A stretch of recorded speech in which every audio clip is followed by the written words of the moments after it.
The embassy lights flickered just once. Not enough to trigger alarms. Just enough to mean something had gone very wrong. To most, it was a harmless surge in the power grid. A technician might blame the aging systems the Jarathi engineers had installed.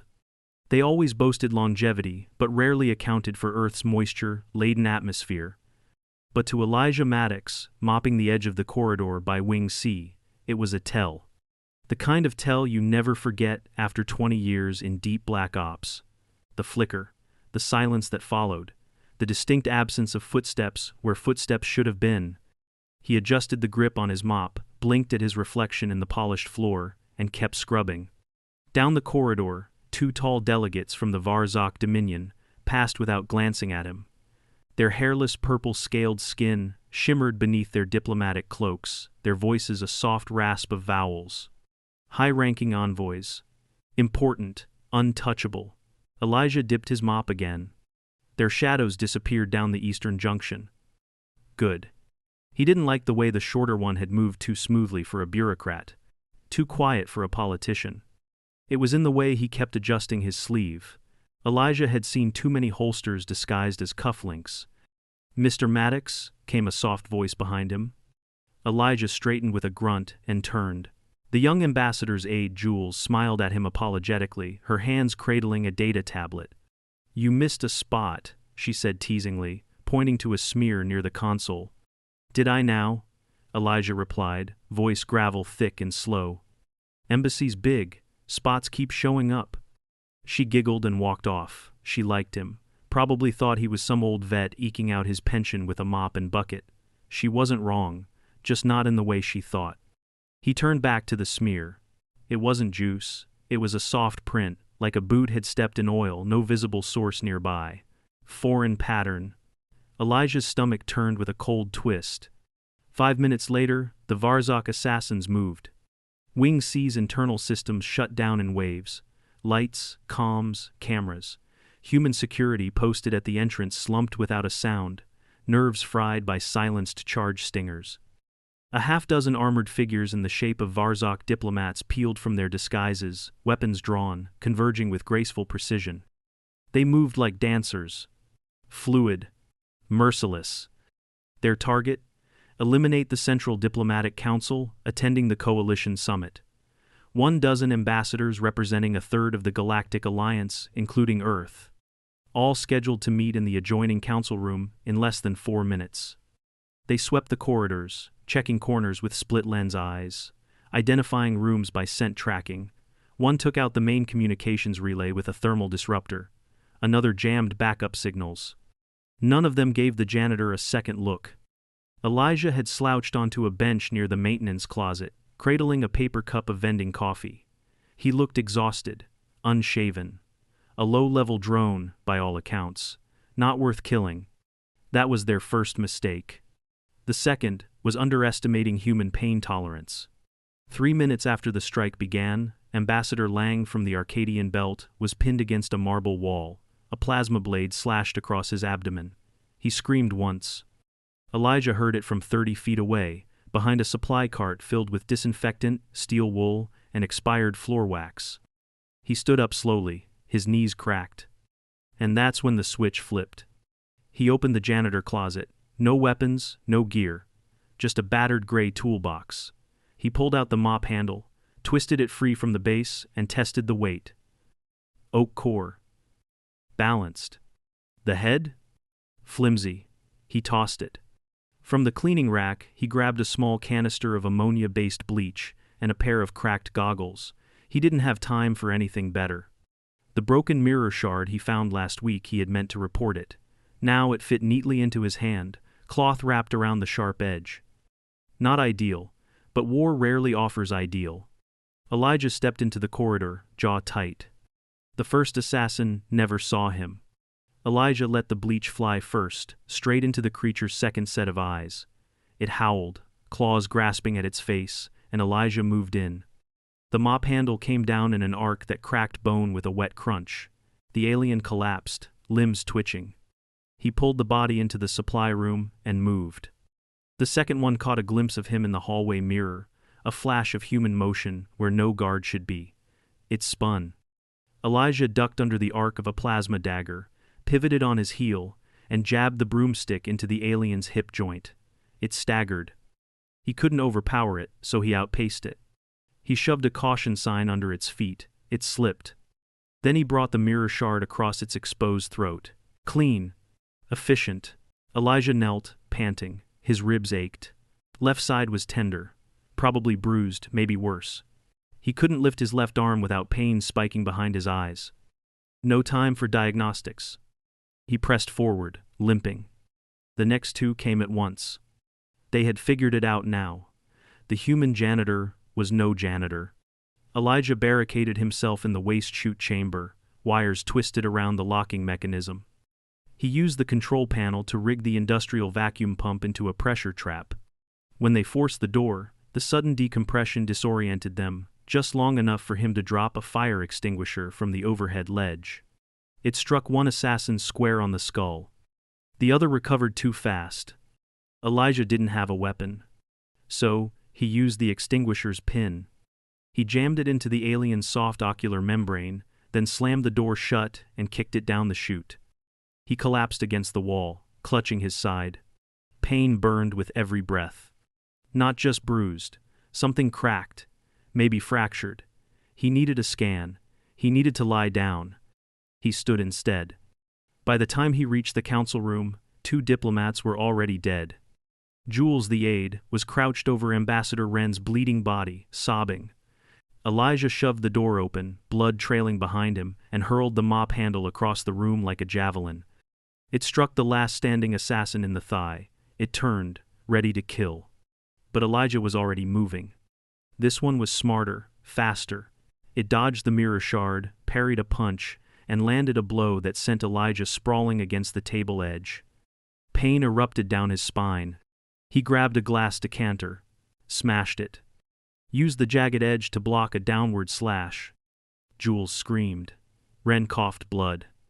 Elijah drove the glass into the assassin's arm, rolled, and kicked its knee sideways with a sickening pop. The alien dropped. Elijah didn't stop until it wasn't moving. When security finally reactivated systems and entered the room, Elijah was slumped against the wall, bleeding heavily, both hands red and shaking. His left side was swelling fast.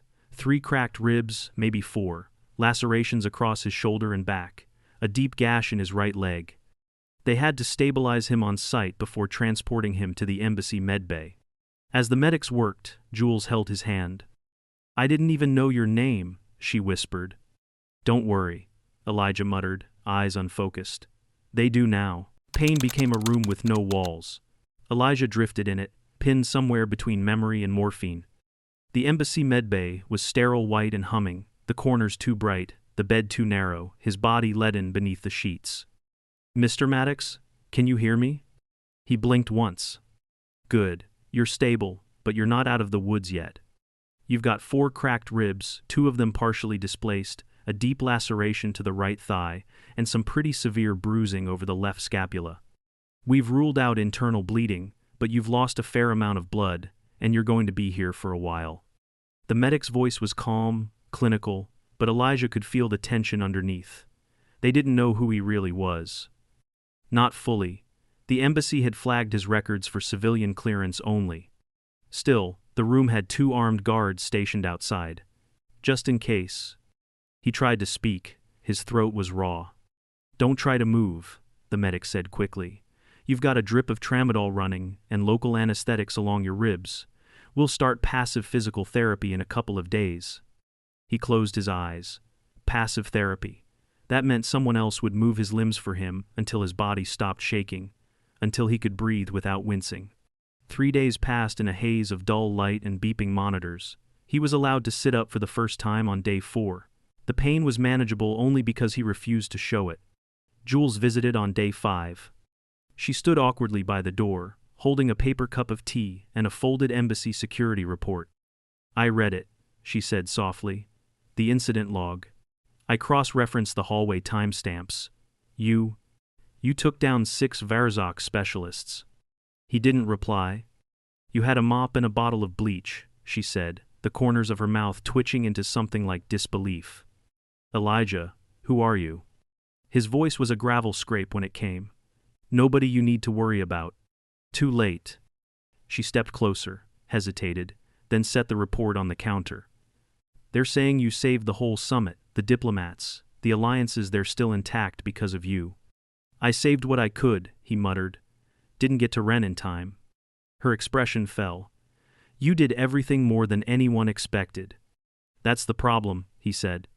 When he was stable enough to be moved, Earth's embassy transferred him to a secure convalescence suite, shielded against outside surveillance. They had learned by then who he was. Not his full record, no one had that. But enough. Colonel Elijah Maddox, retired. Last known assignment, Ghost Division, Earth Defense Initiative. A unit so classified that its operations weren't acknowledged, even internally. He'd gone dark a decade ago. Disappeared. Officially listed as no longer active. Now, the janitor had re-emerged. And everyone was asking the same question. If this was Earth's janitor, what were their soldiers like? A week into recovery, he was allowed to walk, slowly, carefully. Each step pulled at the muscles in his side. The cracked ribs were healing, but not fast. He could feel the bone knitting, the ache when he twisted wrong. A single wrong turn sent fire down his back. But he walked. He always walked. One evening, he passed a window overlooking the embassy courtyard. A few staffers were out there, laughing, drinks in hand. The war hadn't reached this far. Not really. He watched the way one of the interns leaned over the railing, carefree, as if peace had always been there. He leaned on the railing too, breathing carefully. Behind him, someone cleared their throat. You should have died, said the man in the gray suit. Elijah didn't turn. Not my first time disappointing someone. The man stepped beside him. Average height, clean-shaven, pale eyes behind tinted lenses. Earth Intelligence Service, judging by the way he never quite made noise when he moved. You could have let them die. No one would have blamed a janitor. Guess I'm not very good at doing nothing. We'd like to bring you back. There it was. He didn't even flinch. Not interested. We can ease you in. Advisory role. No field work. Elijah finally turned. His face was still bruised beneath the cheekbone, one temple covered in medical mesh.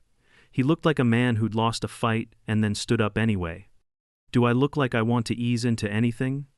The agent said nothing. After a pause, Elijah asked, Did they tell you why I left? No. Then they still don't get it. He turned and walked away, slowly, carefully. 2 weeks after the attack, the Varzak assassins, what remained of them, were dragged before the Dominion High Tribunal. They spoke in hushed tones, trembling under the eyes of their masters. No guards, one of them said, still dazed. He was cleaning. You were neutralized by a janitor? Demanded a tribunal member. Not a janitor, the assassin whispered. He moved like a shadow, another said. Turned corridor angles into choke points. Made weapons from nothing. He used the very walls against us. Was he Earth military? No, not anymore. That's what makes it worse. The tribunal chamber fell silent. Earth, the tribunal had long assumed, fought wars with brute force ships, fleets, firepower. But now they were forced to consider something else.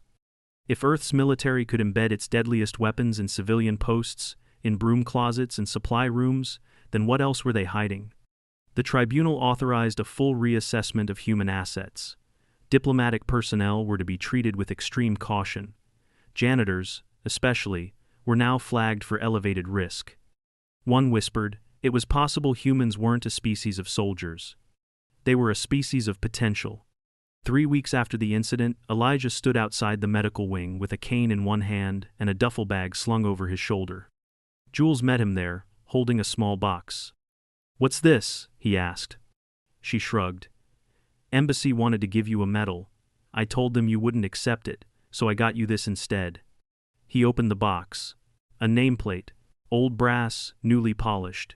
It read, Elijah Maddox, Maintenance Technician, Level 2.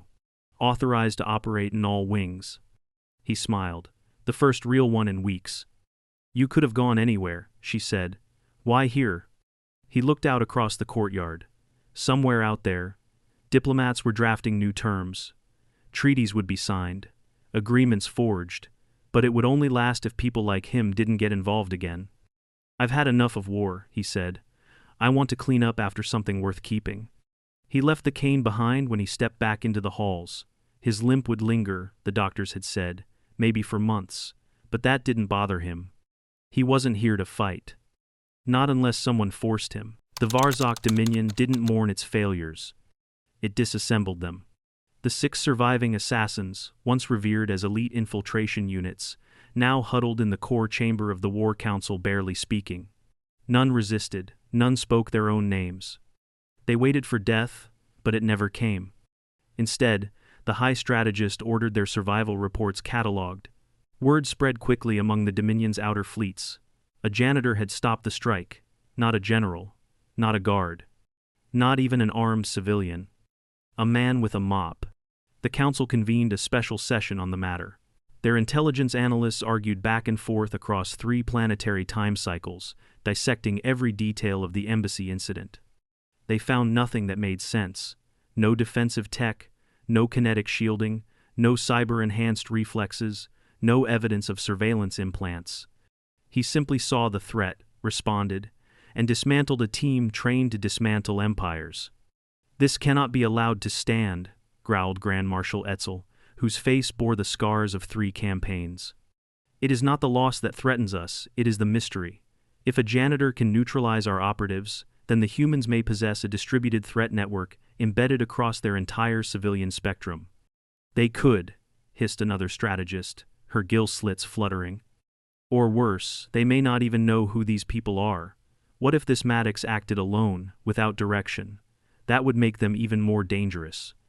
The silence that followed was suffocating. The Varzok didn't understand humans. They thought they did resilient, chaotic, resourceful, but always within a framework. They had studied Earth's generals, its fleets, its technological growth. But this upended the schema. How did one prepare for a species whose capacity for violence wasn't centralized, but dormant, embedded, and potentially omnipresent? It wasn't just dangerous. It was terrifying. The Dominion placed a moratorium on any further diplomatic strikes against Earth targets, not from fear of retaliation, from fear of the unknown. Back on Earth, Elijah Maddox returned to work. His gait was stiff. The limp had worsened after a cold morning aggravated the tissue around the still healing ribs. He'd been given clearance to return to light duties, basic maintenance, no heavy lifting, no long stairwells. He followed the medical orders exactly. He did not push himself. He swept. He changed out light panels in the staff quarters. He repaired a jammed access terminal in the diplomatic lounge, laying under it for 2 hours, with a tool belt strapped awkwardly over his hip. He grunted every time he stood up, every time he twisted. The embassy's staff treated him differently now, no longer invisible. Some saluted. Others simply stepped aside in hallways, unsure whether to greet him as janitor or hero. Elijah acknowledged them all the same way, with a nod and a quiet return to work. He hadn't spoken to Jules since the day she gave him the nameplate. She'd been pulled into higher-level briefings, now considered a key witness in the incident. Her name had begun appearing in coalition intelligence memos. That made him proud and made him ache in a way the bruises didn't please. He didn't want to see himself through the lens of what happened. So he kept his head down. Until Earth's Security Council summoned him. He sat in a cold steel chair under 2 bright lights, facing a semicircle of officials, humans. One of them was a war historian. Another, a senior liaison to the Krell ambassadorial program. Most were military, none wore insignia. They didn't introduce themselves. One asked, "Why did you intervene?" Elijah blinked slowly. "Because I was there." "You weren't ordered to act." "Didn't need to be." A woman leaned forward. "You improvised weapons from embassy supplies, killed 5 combatants on site, and forced the 6th to detonate his own escape charge rather than face you, all without backup." He didn't answer. "Was it training, instinct? Why did you react the way you did?" He looked them over. Quiet. Not hostile, but curious. They wanted something from him, and not a statement for the record. "You know what bothers them the most?" Elijah said slowly. "Not that I fought back, not that I won. They waited. It's that I wasn't trying to prove anything. I didn't have a plan, I just reacted.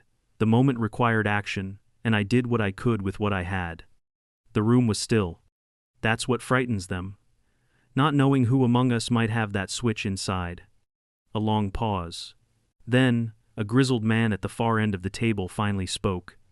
What would you do if another strike happened? Elijah looked down at his hand, calloused, still healing. The index finger trembled faintly when he clenched it. I'd prefer not to fight again, he said, but if I had to, I'd mop the floor with them. No one laughed, not because it wasn't funny, but because none of them could forget what happened when he'd done exactly that. The diplomatic ripple effects arrived 2 days later. An urgent transmission from the Tsarn Confederacy requested immediate clarification on Earth's janitor training protocols. The Hroth delegation asked whether sanitation crews were permitted combat simulation exercises. A half-dozen alliance members updated their embassy security policies. Every human support worker was now to be accompanied by a cultural attaché, just in case. Jules caught up with him in the East Wing corridor. She was dressed differently, now gray blazer, diplomatic badge, a formal posture that didn't quite suit her, but her eyes hadn't changed. They're scared of you, she said. They should be scared of what I was, Elijah replied, not what I am. Are you sure there's a difference? He sighed, leaning briefly against the wall. His side still throbbed if he walked too far without a break. The cane was back, more for balance than pride. There is. One's useful. The other's dangerous. She studied him. They're not going to leave you alone, you know that, right? Earth's making you a symbol now. Everyone's talking about the janitor who held the line. I didn't hold anything, he said. I just delayed the collapse. Someone else has to rebuild the rest. Jules reached into her bag, pulled out a file. Then you might want to know what the Varzak are saying. Intercepted chatter mentions you by name, not as a soldier, not as a janitor. They call you something else now. He opened the file. The quiet human. Beneath it, a note from an alien handler. He was unseen. He struck without declaration, fought without pride, vanished without demand. The enemy walks like a servant, but kills like a storm. Elijah stared at the words for a long time. Then he closed the file. I'll fix the access panel near the food court, he said. Door's been jammed for days. She smiled. You ever going to let them give you that medal? I already got my reward, he said, lifting his badge slightly. I get to clean again. By the 4th week, the embassy's routine had returned. Mostly. The diplomats spoke a little softer around the janitors now. Some offered nods, others asked questions they never would have before about the mop, about supply carts, about where Elijah had been stationed. He always answered politely. He always kept it vague. That unsettled them more than anything else. Even the Jarathi ambassador, whose people prized status above all, had begun sending personal greetings to Mr. Maddox. That had never happened before. A man who scrubbed tiles was now seen as a strategic variable. That didn't sit well with the other maintenance staff, who suddenly found themselves under quiet observation. One was pulled aside by coalition security for routine psychological screening. Elijah watched it all unfold, never saying a word. He didn't like it. He hadn't meant to inspire fear. On his 5th week back, while replacing an air filtration unit above the mess hall, he tore a stitch along his side. He didn't cry out, just eased himself off the ladder and sat down on the floor, breathing through his teeth. The medic sighed when he saw the reopened wound. You've been pushing it too hard. You're not 20 anymore. Elijah didn't argue. He knew. The rib fractures were mostly mended by now, though they still ached when he twisted wrong. The thigh laceration had closed but left behind a knot of scar tissue that stiffened in the cold. The limp had lessened, but it would likely stay with him for good. That was the cost of improvisation. He accepted it. Pain was a debt paid in installments. He'd learned long ago not to expect zero balance. That night, he sat alone in the staff lounge, nursing tea. No one else entered. Most gave him space now, not from fear, but because they didn't know how to approach him. He had become a symbol. Symbols weren't easy to sit beside at lunch. He missed being overlooked. A soft knock broke the silence. It was Jules. She held 2 cups, one of which she placed in front of him. He raised an eyebrow. Not poisoned, she said with a faint grin. Just lemon. He took a sip. Still too sweet. Then I've made progress. You didn't spit it out this time. She sat down beside him. There was a long pause. Then, they've started calling for doctrine changes. He didn't ask who they were. She went on. Coalition Command wants to update threat matrices, include environmental improvisation, and Earth diplomats are being advised to check janitorial staff credentials. He closed his eyes. We're not supposed to be weapons. You weren't supposed to be, she corrected gently. But you were one, and they've seen what that looks like now. He didn't respond. She watched him for a moment. You know, it's not your fault they saw you. I wasn't hiding. You were, she said, but not from them. That sat between them, unspoken. She didn't push it. Instead, she slid a small item across the table. A chip, thin, translucent, encoded. What's this? He asked. Official closure file. From the Embassy and Earth's Defense Directorate. Summary of incident. Final recovery report, attached honors. You can add it to your record, or you can delete it. He picked it up, turned it over in his fingers. You read it? Some. Tell me what it says. She hesitated. It says you were injured while protecting diplomatic personnel, that you acted alone, that your actions prevented the collapse of an alliance bloc, and it says you're medically cleared for duty. Combat duty? No, she said. Cleaning duty. He smiled faintly. It hurt a little to smile. What if I don't want it on record? Then you don't upload it. It's your story. You get to choose who hears it. He turned the chip in his hand again. It was light. It felt heavier than any weapon he'd held. I used to think being a soldier meant doing what had to be done no matter what, he said after a while. But it doesn't. Not really. Jules said nothing, waiting. It means choosing what you're willing to carry. And knowing some of it never leaves you. She reached across the table, touched his hand. Maybe it doesn't have to be just you. He looked at her. Then, quietly, he placed the chip back on the table. Keep it. Peep it. Are you sure? I'm done with files, he said, but I'm not done cleaning. 3 weeks later, the Krell ambassador suffered a minor explosion in his diplomatic vessel's exhaust scrubber. Nothing fatal, but it shut down the entire West Docking Bay's ventilation system. Elijah spent 4 hours upside down in the crawl space, cursing a bolt that refused to turn. He grunted, jammed the wrench deeper, and finally got it to budge. When he emerged, his coveralls were streaked with carbon residue. His side ached. His knee twinged. But the air would flow again. People would breathe safely. That was enough. As he packed up, the ambassador approached him alone, which was rare. You are the human janitor, yes? Elijah wiped his hands, nodding once. Maintenance technician, yeah. The ambassador regarded him, large eyes unblinking. It is true that you defended the council with a cleaning implement? Elijah paused. I did what needed doing. The Krell tapped his translator. Our language has no word for improvised custodial aggression. I have submitted one. Elijah couldn't help it, he laughed. Then winced. Still. Healing. The ambassador bowed slightly. You are confusing to us. Humbling. We would offer you a position in our security cadre, if your species permits interfleet postings. I appreciate it, Elijah said, but I've got enough to clean here. The ambassador nodded and left without further question. Months passed.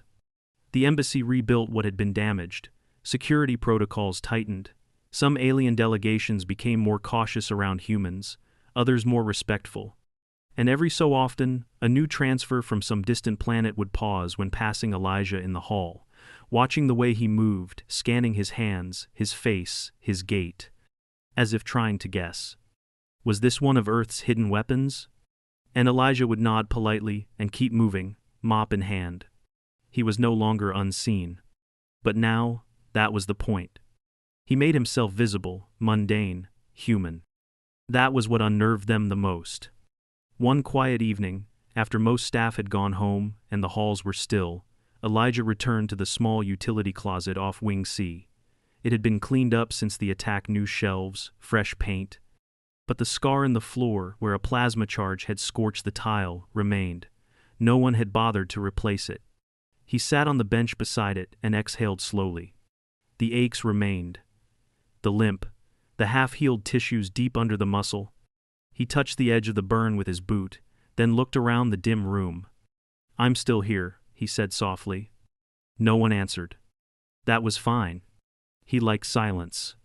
Because silence meant peace, and peace was the one thing he was willing to fight for just once more if someone ever tried to take it away. He leaned back, closed his eyes, and smiled. Then he got up. There was still a floor that needed mopping,